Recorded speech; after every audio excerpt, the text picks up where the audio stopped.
Hey guys, so let me just get straight into it. Of course, it's with regards to what is happening to Betty. I got a phone call last evening and I felt like this was quite an unfortunate situation for somebody who's represented the country and she's not been given the opportunity to do so based on petty issues. Now, as a country, we don't have the resources to go and try.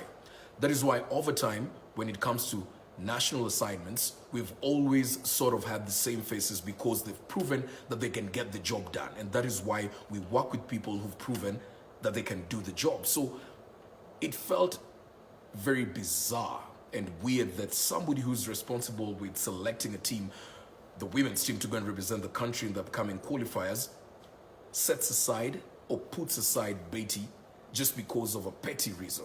And here's the petty reason. Back in, I think in 2019, when they did the video as the women's team, when then Senegal just trying to ask for their rights and vouch for what they felt they deserved, some people felt some type of way. I felt like that was a very good thing to do because once you've agreed to ship players to a different country to go and represent you, you have to hold your end of the bargain. So why put them outside there and frustrate them? That was very valid. But again, some people felt some type of way because they said, no, you shouldn't have done that, blah, blah, blah. Typical day-to-day Kenyan basketball politics. Now, it goes further ahead. Betty told me that another reason as to why she's not being given the opportunity to represent the country is because she was seen walking with somebody who spoke ill about one of the officials in the federation, in the executive committee.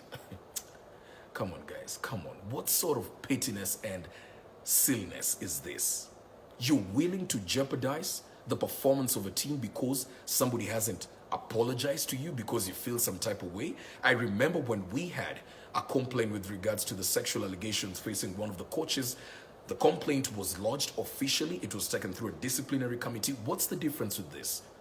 Why don't you lodge a formal complaint, say person A and B, said A, B, and C, I don't feel that was right for them to do so. Let it go through, let it take the due course. But just to subject somebody unfairly because they haven't apologized to you and because you have the power, quite unfair. And this is why I say there's a very high level of incompetence within the federation, and this has to be fixed. We need to give Betty the chance to go and represent the country. She was the MVP last season.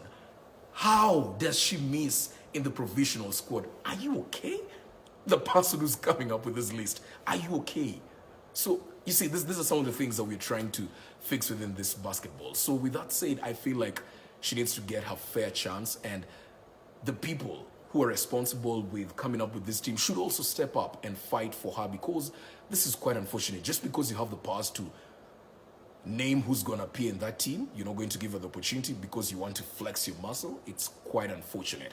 And it goes back to one of the points I had in my manifesto when I said I was vying for the Secretary General position, was that these executive committees, they need to be given some sort of semi-independence for them to operate. The national team cannot operate at the behest of the executive committee. It cannot happen. We need to give them that room to operate, and that is when we'll start realizing that we don't need the federation and the executive committee meddling in this business, because this is all bad politics that's going to jeopardize our performance. So yes, let's give Betty a chance. If somebody has a complaint against her, lodge it officially, let it go through the due process, and if you have evidence, present it. If not, let's not let hearsay put us in a place where we're going to regret because one or two, three people feel some type of way that they have some sort of power to flex their muscle on players. No, that shouldn't be the case. Thank you.